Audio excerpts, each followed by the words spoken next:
I'm Al McFarlane. Welcome to The Conversation with Al McFarlane. I'm glad to be here and glad to have you along as well. On Wednesdays, and today is Wednesday, August 3rd, 2022. On Wednesdays, we try to focus on wealth creation, making money, generating wealth, doing business in our community. My idea is that we need ongoing conversations about and that show our people being aware, conscious, intentional around money, around economics, around wealth, that we need to present and portray ourselves as an entrepreneurial people. I mean, what would it be like if anywhere on the planet, when people looked at someone like Al McFarlane or my next guest, Trent Bowman, or Brenda Lyle-Gray, and say, oh, those people, they are entrepreneurs. That's the idea. And I think we can speak that into existence by talking, having principled, deep conversations about economics, about wealth, about how to create generational wealth in our community. Well, today we're going to have that conversation. I'm going to have it with a friend of mine who is a stellar example of the commitment to the patient and methodic acquisition of wealth. He's a banker and a counselor. He encourages people to take finance and wealth building seriously, and that encouragement is guided by his confidence, his belief that wealth creation is both possible, doable, and in fact necessary for all of us in our community. Trent Bowman, bring Trent in. First of all, let me also bring in my colleague, Brenda Lyle-Gray, who joins me every day from her home in New Mexico. Brenda, how are you doing? I'm fine. Good weather here for a change. No humidity. Well, same here. Bring Trent Bowman in as well. Let me introduce Trent. This is a cool conversation for a couple of reasons. Trent, meet Brenda. Brenda and I were in kindergarten together in Kansas City. Oh, wow. We're telling our age. We are.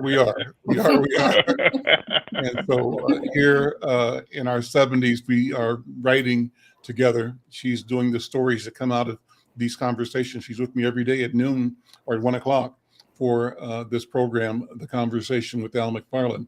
And Brenda, Trent, it was one of the first and earliest newspaper delivery boys for Inside News. He lived down the corner and around the street or close by, and him and his brother and his friends were That's so neat. those that did the delivery of the paper. Trent also, the hustler that he is, I mean, entrepreneur that he is, had a business cleaning up my office at one point in time. Yeah. And we've just been doing business over a That's generation so cool. here.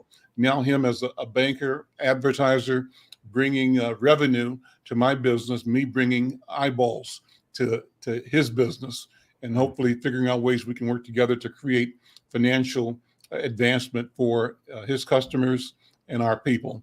So Trent, That's great. two things. One is that we're connecting as part of a series supported by Build Wealth Minnesota. Your friend and mine, David McGee, and you, and a cohort of people in the real estate and financial services industry are working to create a vision that you all are calling 9,000 equities. Yeah. And if you're reading our newspaper, maybe we'll show this over the course of this conversation, you'll see an advertisement that talks about 9,000 equities. It's the image, the story, the invitation for people to come to home ownership, come to wealth building, and to come to that by connecting with Build Wealth Minnesota and any of the number of first-rate, world-class financial counselors, advisors such as yourself. So Build Wealth is kind of the theme.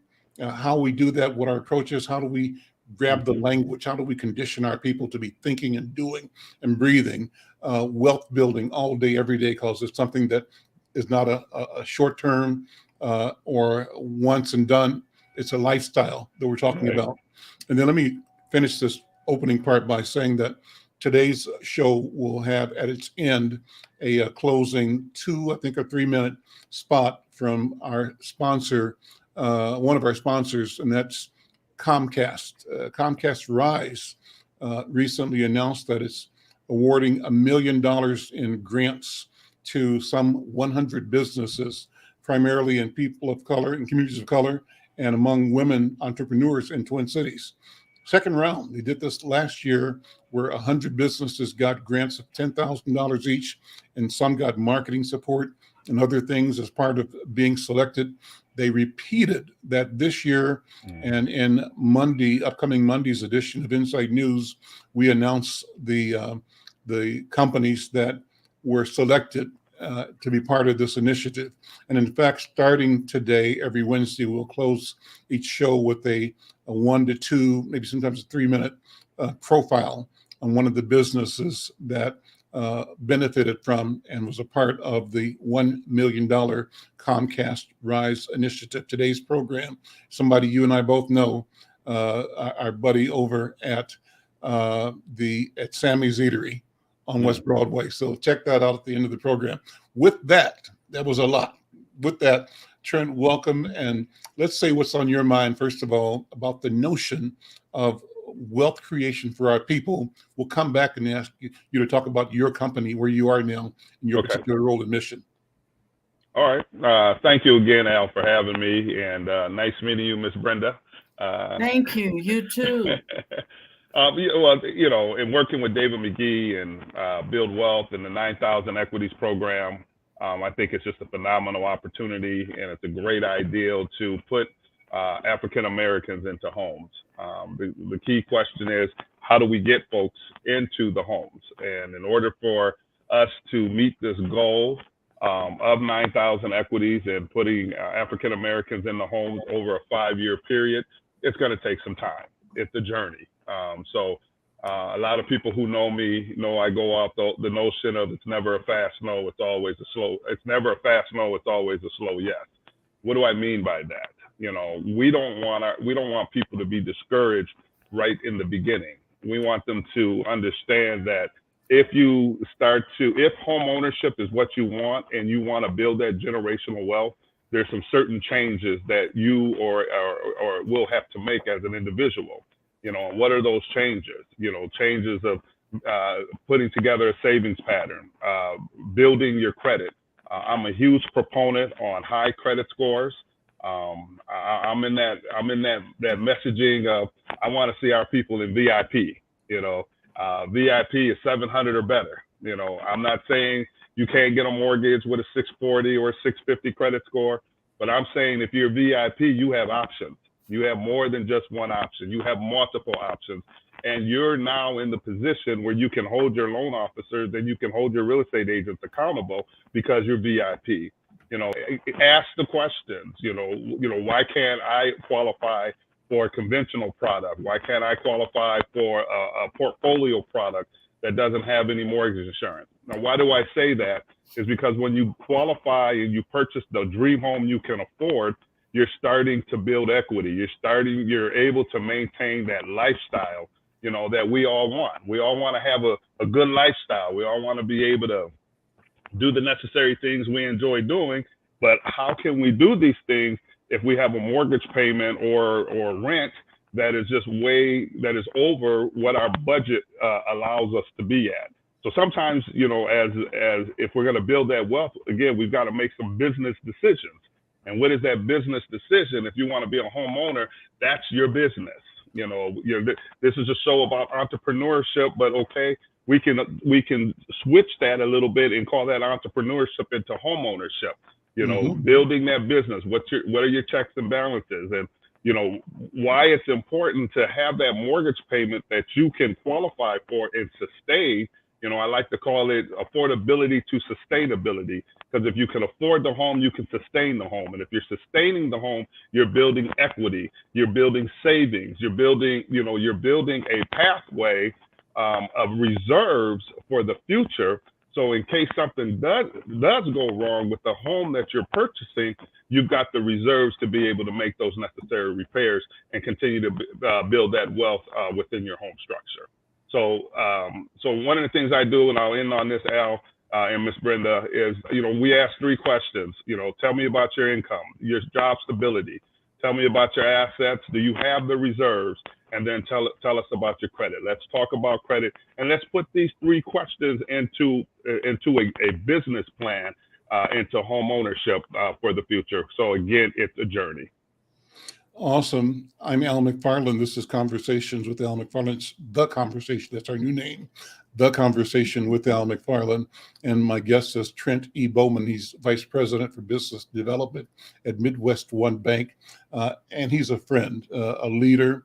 I call him a young elder, a young lion in the community. He's like the prophet in the wilderness saying, repent, repent. Redemption is at hand. And the redemption he's talking about is you're redeeming the value of equity. You're going to be paying a mortgage, either yours or somebody else's. And Trent is here with an evangelizing spirit message saying you ought to be paying, if you choose, your mortgage in a way that gives you equity and builds wealth for you, your family, that can be equity that grows over generations, generational wealth. I want to say hello to Timothy Buchanan Garba, who joins us regularly. I see him all the time from Liberia, I think. And, Vosh, you could put our contact, our link address in the chat or in the comments. And if Timothy, if you want to join the conversation or give us feedback or meet people, we'd love to have you on the program in this conversation. But thank you for the hello that you send from time to time. And we'd love to connect with our brothers anywhere on the issues that we talk about. So Trent, you talked about credit scores, and you and I have had this conversation. I'm just under 800 points, under 800. When I talked to you maybe 3 or 4 years ago, I was probably 500, 480, 490. Coming through the challenge. You weren't that low, but well, I wasn't great. But you said, right. Wait. You said, get it together. And I took the information to heart, and I can tell you that right now, again, I'm points, less than 10 points away from 800s, and I set a goal of having a credit score of about 820 or so, 830. I'm not sure what the number is. And having that goal, what does it do for you? Achieving that, you mentioned being in the VIP. What does that mean? Explain that to me. And then what does it mean when you go to the top of the VIP? And I'm thinking that being in the 800s puts me in that arena. Talk about that for me. Exactly. When you're in the 800 world, that's platinum. Okay. And then when you're in the VIP, again, VIP is you control the narrative. You have the power now. You can go, to your lenders, and basically talk to them about, I'm VIP. I got 750. I got 760 credit scores. What products can you offer me versus the other way around when you've got a lot of lenders who will just pre-qualify you for a product, and basically you're going to get pigeonholed into a product because you don't have the knowledge of knowing how much power that high credit score brings you. See, we're so used to just being handed down a product and then accepting that product, and normally that product would be FHA. Now, let me be very clear. FHA is not a bad product, but isn't the only product, and it's not the only product for first-time home buyers. What is FHA? That is a government first-time home buyer program at 3.5% down. But you also have upfront mortgage insurance premium, and then you've got a monthly mortgage insurance premium that's going to last you throughout the life of the loan. And in order for you to get out of that PMI, you're going to have to refinance, which is going to do what? That's going to cost you more money. So this is why having the higher credit scores, you get to go and talk to the loan officers about the different programs. And how are you going to know about these different programs? Please consult with somebody like myself or work with a nonprofit organization like Build Wealth. Build Wealth has the different products and programs and the different down payment assistance programs that are available to you, but you won't know that because you don't have the resources to be able to go and ask, because you don't realize how valuable you are when you've got those strong credit scores. And as I said, if you're in the 800s, 7, I mean, again, it's platinum, it's VIP, it's platinum. Credit has such an impact on everything we do now. The whole saying used to be cash is king, but credit, if cash is king, then credit is the almighty. Because Okay. without it, you've coined a new phrase there. That's a good one. because again, what type of job? It has an impact on getting a job. It has an impact on your insurance premium. It has an impact on if you are to rent an apartment. It has an impact on that. It just has such an impact on everything. We just got to start taking it a little bit more serious and thrive for that VIP platinum level for credit. Can I ask you? Oh, I'm sorry. Can I ask you a quick question? I don't live in Minneapolis, but I'm wondering if there is a nationwide program for first-time home owners, women, and especially for BIPOC women. I've been renting most of my life as a single mother, and I'm getting ready to come out of that. But it's and at first I was working with U.S. Bank, because U.S. Bank and Wells Fargo had this program, but they said it didn't cover New Mexico. So I'm wondering if there is some type of overall program for women who are the least, percentage of home owners. And my credit score went up when I was able to buy a car. And so that really helped. And I, of course, writing about it for the past 2 years, I keep saying, and I hear the boss saying, you're paying for someone else's mortgage. And I said, I might be 75, but my children can inherit some of it. Sure. So is there a nationwide program for women BIPOC or? It's a great question, Ms. Brenda, and unfortunately I don't have an answer. Okay. But what I would say is I would check with your local urban league, in New Mexico, or I would check to see your nonprofit organizations that are focusing on first-time home buyers for women of color. I'm sure there's a nonprofit organization in New Mexico that probably would offer, consultations or advice, on the movement for you to become a homeowner in New Mexico. I'm not for sure, Trent. There's only 3% Black in New Mexico. So but you have a huge, but there's a huge ratio of Hispanic and Latino. It is, so that is BIPOC. Yeah. So that is BIPOC. So yeah.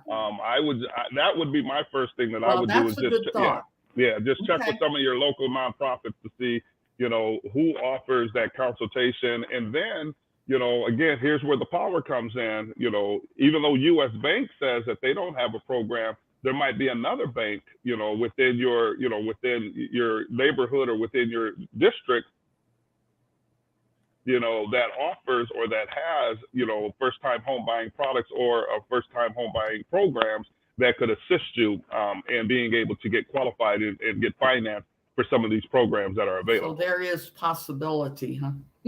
Absolutely. But takes research and a little bit of work. Okay. I hear you. Well, thank you. Minneapolis has the Twin Cities. They have so much going for them. So many things going. I don't know if that's the aftermath of George Floyd, the conscious of, it's time for us to share or what, but it's been a joy writing about these people and their passion and what they want for their communities. So kudos to you, Trent. Thank you. And it was, to be honest with you, it was before George Floyd was murdered, but when George Floyd was murdered, it accelerated. It opened up even more doors for homeownership opportunities. It opened up more doors for small businesses. It opened up more doors for opportunities for people of color to be able to do things that they probably didn't think they could do. Yeah, but again, yeah. you got to go and knock on the doors, though. It's one of the things that when I'm teaching first-time homebuyer classes, and when I talk to somebody, or if I'm doing a consultation and I talk to somebody, and I say, well, what are your plans on improving your credit? And they'll give me some excuse, and nobody's gonna knock on your door. Hello, who's there?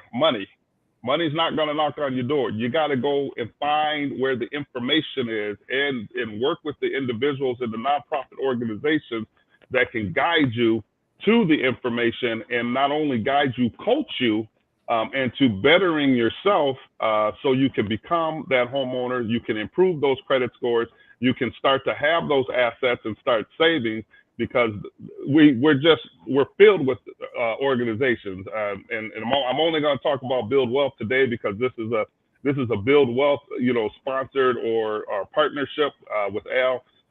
They do a wonderful job as far as educating potential home buyers, but not just on a home ownership perspective, but on life perspective. On having reserves, and building wealth, and having generational wealth is more than just having a mortgage. Generational wealth is having a life insurance. Generational wealth is having, IRAs and investing in yourself. That's another thing that, we probably need to have more conversations about in the African American community, is investing in each other. Mm-hmm. Invest in yourself, because there's other opportunities to build generational wealth outside of having a mortgage. Having a mortgage in a home is definitely, it's up there, but there's other avenues that we can build generational wealth as well. Well, it's interesting. Hold on. I'm Al McFarlane. This is Conversations with Al McFarlane. Let me do this before we go. I want to acknowledge that Timothy Buchanan. Timothy Buchanan, is it Garbla or Garbia, has joined us from Liberia, I think. And one of the things I love about this technology is the ability to connect. We're one people everywhere on the planet. Vosh, bring Timothy in, and I want him to be part of the conversation. I want to thank you, first of all, Timothy. I'm reading your name. It's Garbla. Is that correct? Are you able to hear me? It's Gabla. It's Gabla. Gabla. Okay. Yes. Okay. That means that's mean in our Kwa language here in Liberia, West Africa, it means many men. Are you getting me? It means many men. Many men, like an army or something like that, or what? Oh yes, many men. Men beat or men win. That's definition there. Okay. Listen. Thank you for. I see you in the chat or in the comments on several occasions. I wanted to thank you personally for tuning into the program. But take a minute and tell me about you, what you do in Liberia. What time is it there in Liberia right now? It's 1 o'clock here in Minnesota. Just so you know, Minnesota has a very large Liberian community, and exactly. Even the president of Liberia has visited the community here. So there's a strong Liberia connection, particularly in a place called Brooklyn Center and Brooklyn Park, which are suburbs of Minneapolis. And the mayor of Brooklyn Center actually is a Liberian American. Okay. Tell me about you. Thank you very much. Yes, the time here now is 6:25 p.m. It's in the evening time, and I am Timothy Buchanan Gablat. I am a typical Liberian. My mom, she is a Liberian, and my dad as well. I am 32 years old, and I am studying public administration, emphasis in political science. And I'm also a teacher. I teach as well. And currently, I work with Lemonines, a hotel in Liberia called Boulevard Hotel. It's an international hotel that is here where I'm serving as a supervisor in a restaurant. And I also get involved into many business, so a proprietor business. And so I was lucky to see you people on the internet, and I listened the first time, and the discussion was so interesting. That's how I decided to follow you people. And I hope and pray that this conversation will continue so that I can learn some of your education, so I can be able to pass on to my colleagues who are here, because my very self, I want to get involved into a business. I want to be a captain of my very self. I don't want people telling me, do this for me, where I'm doing it for them, and they themselves, they're getting rich and I'm getting poorer. So I want to be that manager myself. Exactly. I want to be that manager myself, where I'll be a captain of my own ship. Thank you again for welcoming me as well. Listen, thank you for joining, and join the program anytime. We appreciate you. What we're doing, yesterday, we had a conversation. I don't know if you were here yesterday, with a brother from Bamako, Liberia. And what didn't happen is that we had planned to have my colleague, who is from Barlovento,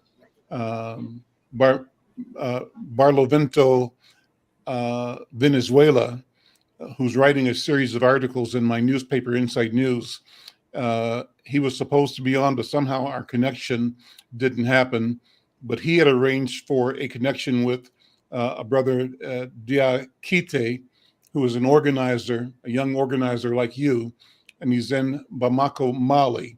So the conversation yesterday was in Spanish, and I made my best effort to both translate the Spanish to English, and some parts he spoke in English and in Spanish, but it was a good program. And the idea is that we have to be intentional about connecting with each other everywhere on the planet. So I'm pleased to hear that your intention is to be the captain of your own ship, to be an entrepreneur, to be a builder who not only does well for himself, but also creates opportunity for those in his family and in the community.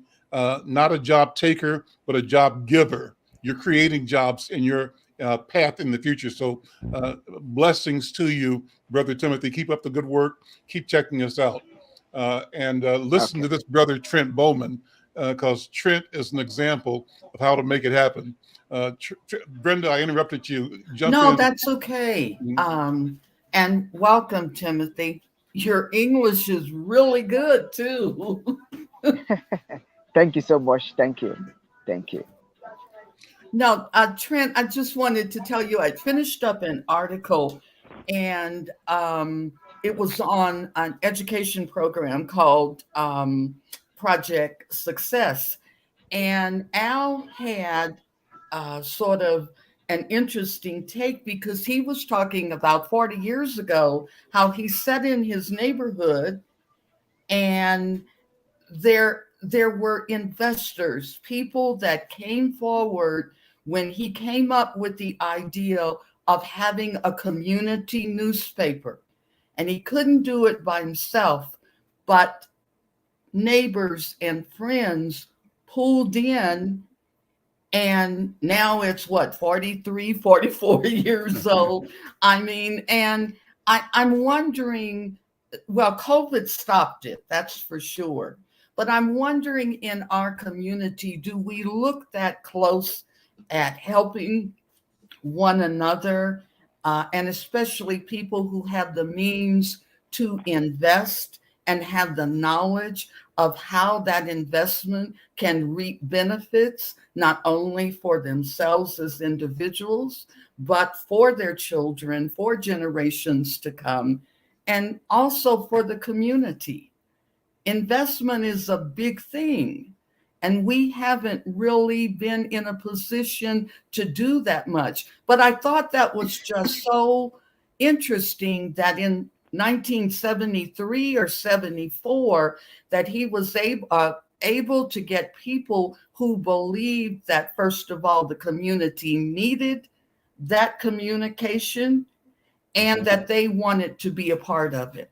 And I think that's what it's going to take right now, is us investing in each other. Well, I will agree with you. And sometimes you got to rewind the clock and repeat what worked in the past and do it in the present. I think COVID did put a damper, on a lot of things, for 2 years, and it's still having, some kind of an impact even in today's society because it's still lingering out there. And now we have monkeypox. Now you got monkeypox. Yeah, there's always going to be something. First and foremost, we as individuals and as African Americans, we have to take care of ourselves. So I'm not a doctor or anything, but you got to get your regular checkups. You got to get your physicals. You got to check your blood pressures. All that aside, but investing in the community is very important. If we're going to promote entrepreneurship in the community, we also have to promote home ownership in the community.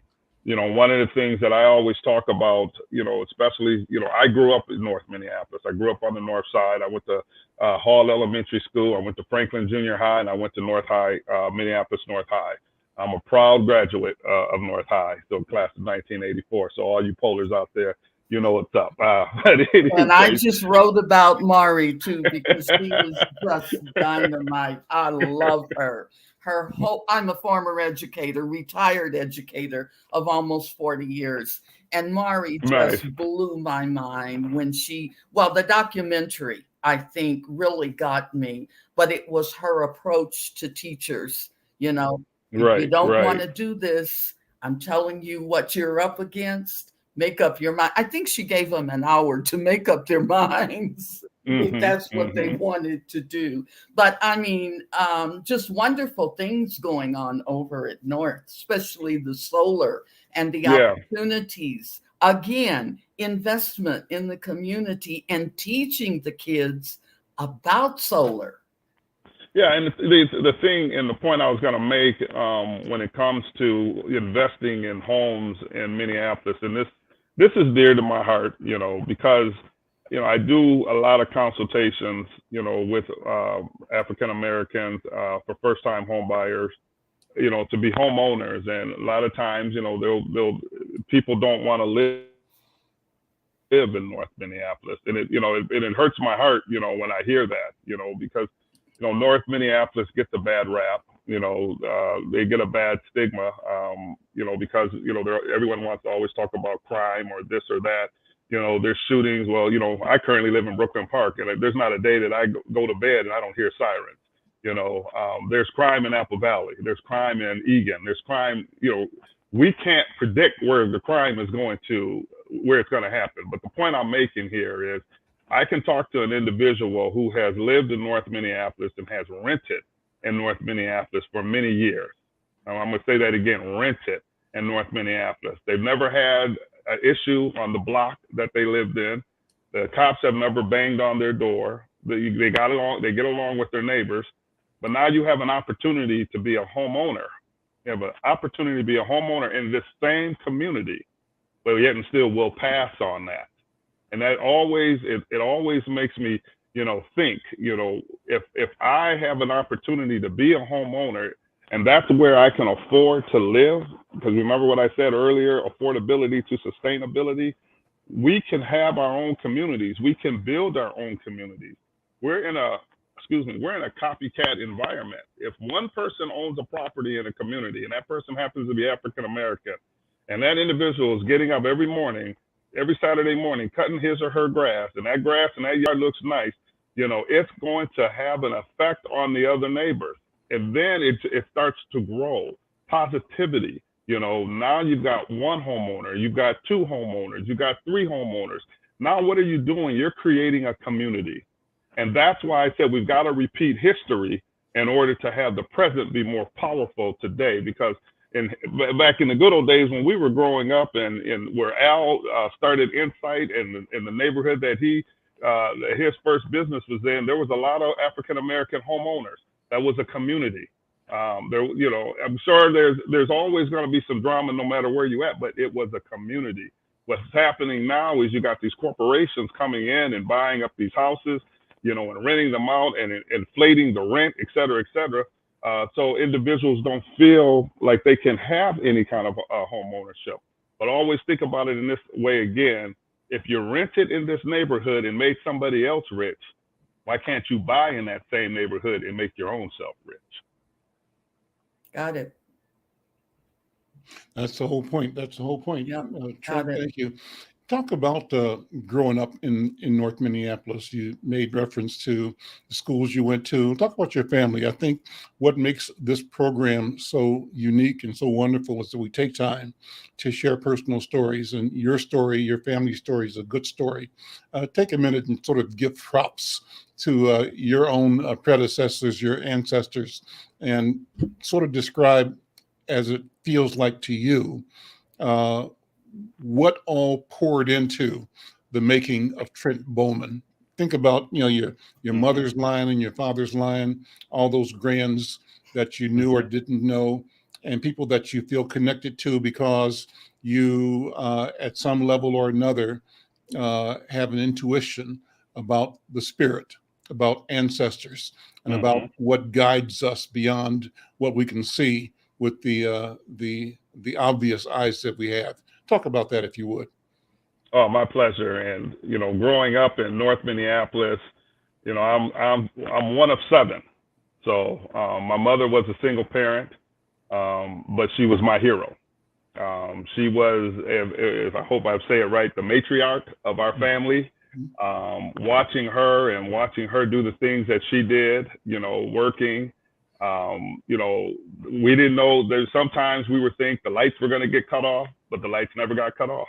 We were thinking we were going to get evicted, but we never got evicted. So just watching her and watching how hard she worked and the way she raised us, each sibling, we all knew right from wrong. We knew when the sun set, have your butt in the house. That sounds familiar, Al. We grew up in the same neighborhood. And I think with not only my mother, but I even think other mothers in the neighborhood us about that too. had the beginning of cell phones, but the cell phones were their voice.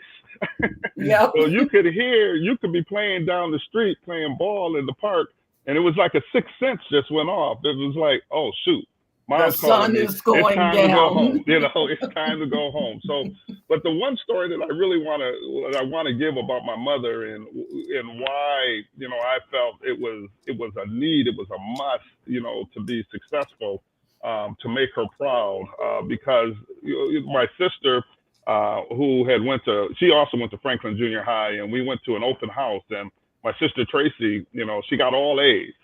And there was a look in my mother's eyes. There was a gleam in her eyes. And, and I'm like a little sixth grader, and I'm looking up at her and I'm seeing how proud she was of Tracy. Now, don't get me wrong, my mom was proud of all of her kids, but there was a certain look she had with Tracy, and I wanted that look. And that's what I prided myself on. I wanted that gleam. I wanted that sense of approval. And I wanted her to know that you driving home, getting up in the morning, going to work and coming through that alleyway, going 50 miles an hour. And we all knew when she hit that corner, it was haul butt, get in the house, do your chores, try to do your chores as quick as you can, but preparing us and making sure that we had food on the table, we had a jacket on our back, we had a roof over our head. I wanted her to know that didn't go for naught, that we appreciated, her hard work, her effort, and the things that she was able to, to do for us. She couldn't do a lot for us on a, materialistically, but the love that she gave, and it was a strict love, but that love was unconditional, and it was unconditional with all of us. So I had the opportunity to have that love and get that, get that gleam from her before she passed. But she was also just a true supporter, and not only my mother, but I also had other people who influenced me in my life, even as I was growing up, Al being one, the great Mr. Jim Fuller, Mel Johnson, our old coach, Ray Crump. I had mentors, who kind of fulfilled the place of my father, with all due respect. I didn't get to have that one-on-one relationship, with my father, but I had mentors who replaced that one-on-one mentorship. And let me not forget Mr. Arvo Thompson, who was also a great mentor to me, and treated me like I was one of his sons. And he had kids. Everyone that I mentioned, they all had kids, but they all took the time, to make sure that, hey, little Trent, you have an opportunity. Don't waste the opportunity. So I always remember that, and I think that molded me to who I am today. And but the matriarch was my mom, and that was my hero, though, and that was the one that always made me believe, that I could do things. And I should leave it on this, because when I was younger, I used to get a job and I quit a job, get a job, quit a job. And my mom was like, boy, why do you keep quitting these jobs? I said, cause Mom, it's going to help my resume. Like, no, it's not, fool. That's just how my mom was. No, it's not, fool. That's going to hurt your resume. You need to work for an organization, get promoted, build, learn the organization, and then start to grow your network, or grow who you are within that organization. And that was, in my opinion, was probably the best advice. And I didn't get this in college. I didn't get this in high school. I got this from my mom, a woman who got her college degree later on in life. So that catapulted me to where I'm at today. Because then I worked at Dayton Hudson Corporation for about 9 years. Then I went to Prudential Home Mortgage, which became Norwest Mortgage, which became Wells Fargo, and then other companies that catapulted me to where I'm at today. So that's kind of, played a little basketball too, played a little basketball, but now I'm an older guy now, so now I like to hit the golf course. So, well, beautiful portrait of your mother. A beautiful portrait of your mother. Thank you. Thank you. Say your mom's name so people know. Gloria Bowman. That was her name, and she got her wings many years ago, but she's always looking down. So, and all the other mentors that I mentioned as well, they also have their wings, because they were great, great, great men. Let me ask you, what do you know of your mom's parents, your lineage? Do you know much about?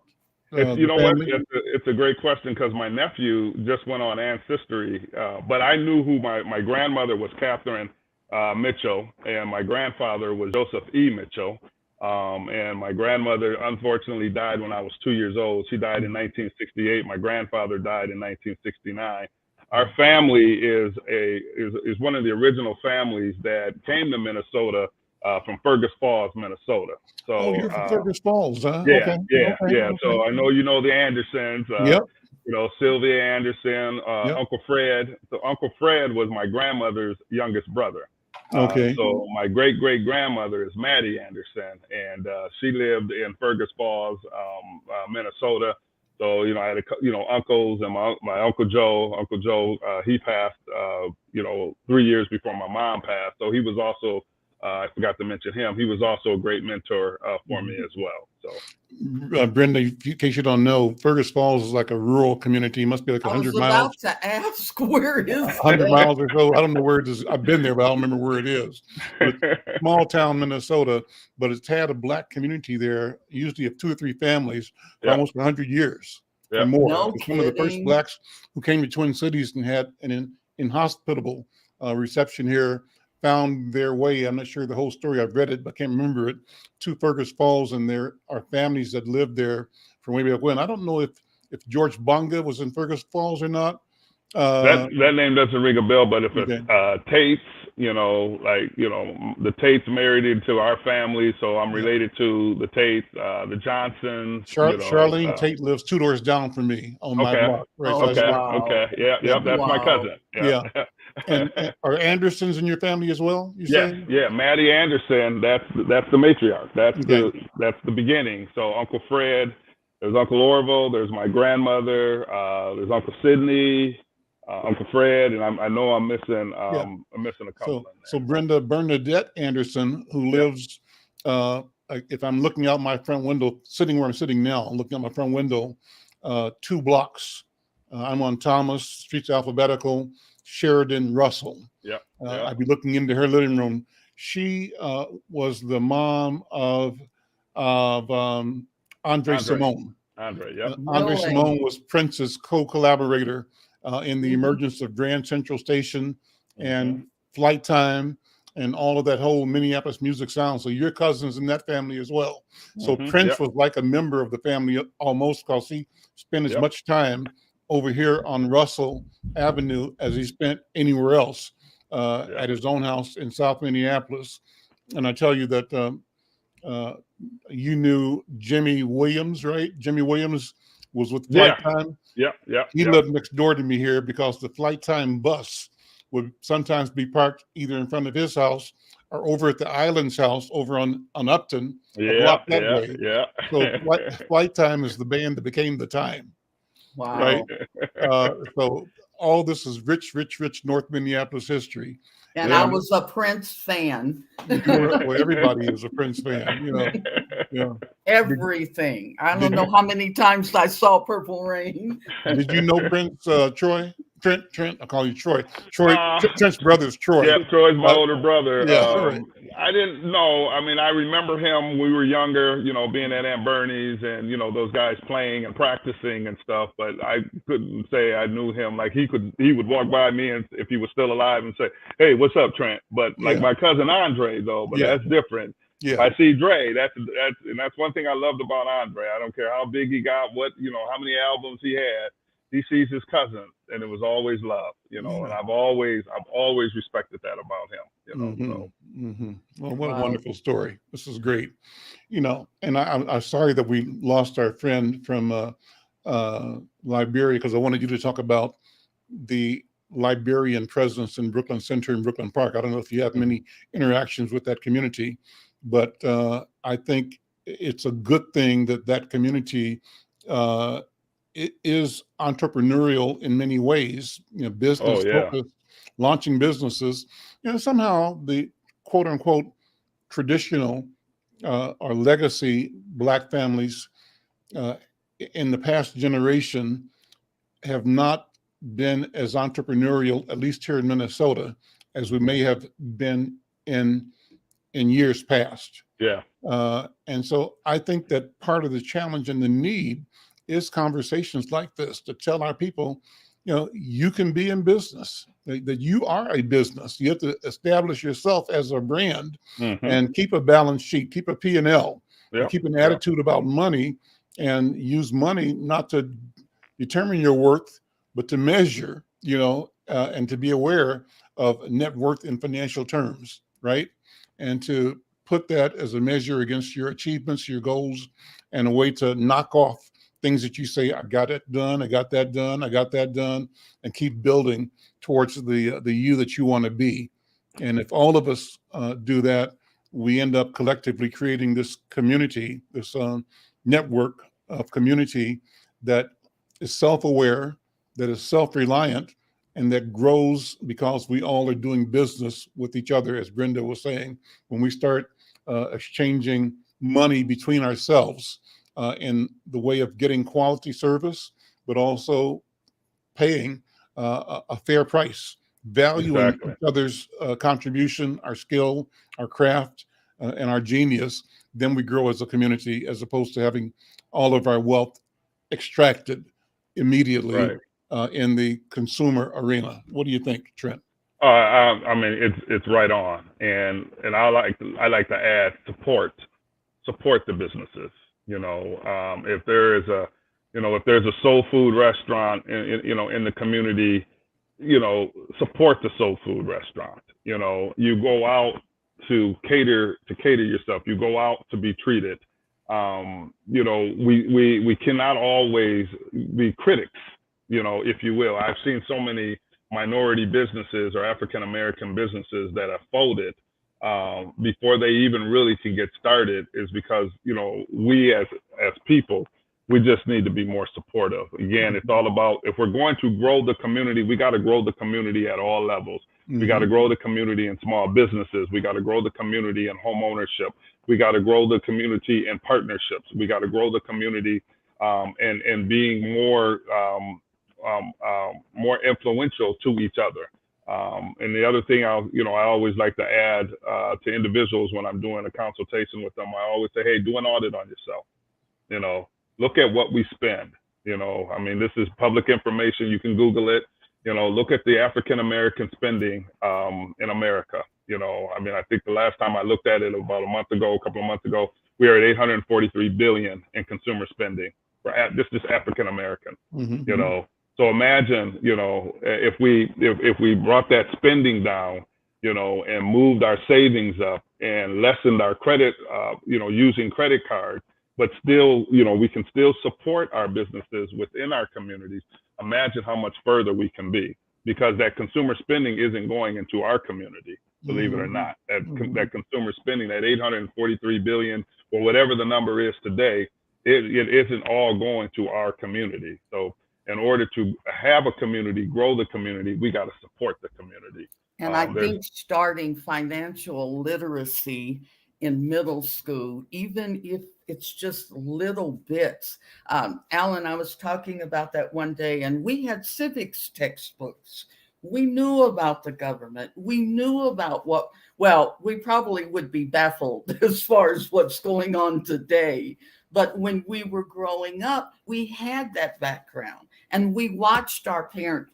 I thought it was really cool going to Douglas State Bank, the first Black bank, and I would dress up and I'd have my little book and, you know, making deposits. And I think our kids need that, because if they have that background, then they can start thinking like this long before, you know, most Blacks have. It's this thought, well, maybe I don't deserve to have a house, or maybe I'm not making enough money. But if they have that background, the educational background of what makes our country work when it comes to the dollar sign.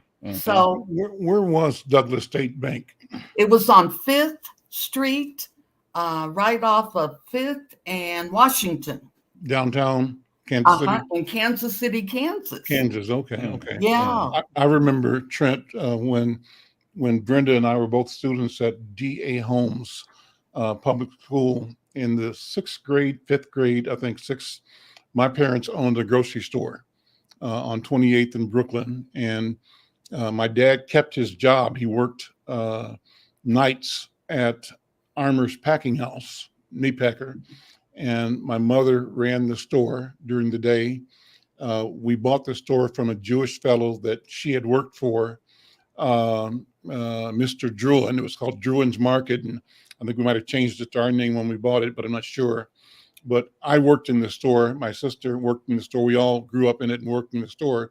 And the work in the store included the fact that on certain days of the week, my parents would send the deposit from the previous day to school with me and tell my teacher, Mrs. Williams, was my 6th grade teacher. I think you were across the hall in Miss Kirkpatrick's class, 6th grade, okay? I was across the hall from you and Miss Williams. I had Matthews in the 6th and Kirkpatrick in the 5th. In the 5th. Well, you would have been in Miss Matthews' room and me across the hall, but Miss Williams had been advised by my parents that I had to deposit from the previous, and when the bank opened at recess time, let me walk the 2 blocks to the bank to make the deposit. So as a 6th grader, I was doing banking for our family business, right? And the point I'm making is this. It's important that we reorient ourselves to the normalcy of being business owners, entrepreneurs, handling the business of the person, the family, the community. And that experience was important to me because when I started going to Jamaica to visit my grandfather's house, the place where my father lived before he came to this country, I drive through the countryside, and as often as not in the countryside and at the edges of the urban centers, the retail operations were like stores and commodity stores and stuff were owned by Chinese Jamaicans, who was in the banks and civil service were Indian Jamaicans. Black Jamaicans, like my father, were farmers or laborers, right, out in the country, and not in the revenue gaining economy. We were locked out in our own country. What I remember is that in the Chinese stores, a Chinese baby, 2 years, 3 years, 4 years, 5 years old, is sitting on the counter. And when kids come in from the country to buy a piece of candy, the 4-year-old gives them the candy and takes the money. So the child grows up knowing that his relationship, his spot in that transaction is as the provider, the giver, and the profit maker. I think we have to reinculcate, reintroduce that knowledge of ourselves as entrepreneurs in our community. Let me do this. We're at the end of the program, but before we close, I want you all to listen to with me the first of regular weekly spots I'm going to be running from our sponsor, one of our sponsors, Comcast, and the Comcast Rise program. Let's check that out, and then we'll come back and close up. Hi, this is Sammy McDowell, owner and operator of Sammy's Avenue Eatery in North and Northeast Minneapolis. We're what people in the neighborhood refer to as their Cheers bar. Sammy's was impacted just like any other restaurant. We lost sales volume and kept people away until people got accustomed to ordering online and delivery service and all those things. We were grateful enough not to have to lay anyone off. The community has been very helpful during that process. They didn't let us down. Even though they weren't ordering food, they were getting gift certificates and those kind of things to keep us afloat. For me personally and in our community, we don't have a lot of Black-owned businesses, so I felt it more of a responsibility to stay open and stay functioning, so that other people could see that the neighborhood is still alive. That was one of the strong drives that kept us going during the pandemic. We're really appreciative to Comcast for selecting us as a RISE recipient, especially being a small business in this era of time right now. Brick and mortar is becoming harder and harder to run. We're already Comcast customers, so it's good to for them to even come back and give back to one of their clients already, to enhance us even more. Comcast hooked us up with experts to go over marketing, financials, and just advice from bigger companies who could advise us on how to get to the next level and those type of things. It is so important to support small businesses, especially those businesses of color. We, as small business owners, we do way more than just run a business. We're part of the community. We enhance the young people's concept of what the world looks like. Those examples are priceless, and we definitely need those in the African American community as well as all the other minority communities. It means a lot to be accepted as a RISE recipient. I think it'll highlight our business, bring a lot more attention to our small space, and allow people the opportunity to see our greatness, on a wider scale. So we're excited about it.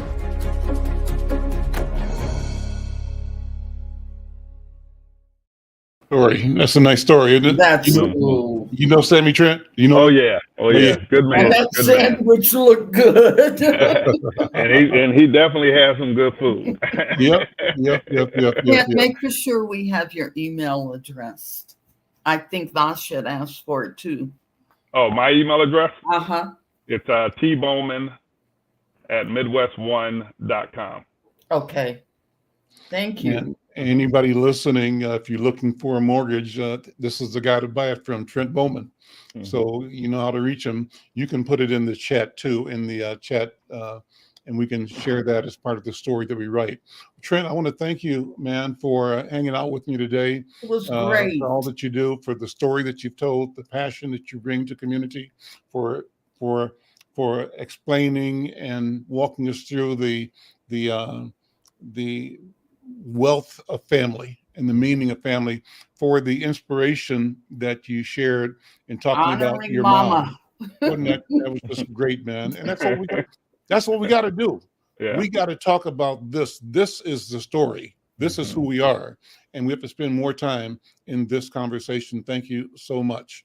So great. I see Don Allen is saying, let's talk about Black male teachers real soon and blow the lid on what's really happening. Well, Don, thank you for listening and thank you for the comment. Appreciate it. And yeah, let's do that. Listen, we're out of time. Great show, Trent Bowman. Also, remember, Build Wealth Minnesota. Go online, check them out. If you're in the market for a house, for becoming a homeowner, you want to improve your credit score, learn about wealth, generational wealth, now is the time. This is the place, Build Wealth Minnesota. reach out directly to Trent Bowman. There's some answers for you that are available right now. I'm Al McFarlane, Brenda Lyle. Thank you all. Take care. Thank you.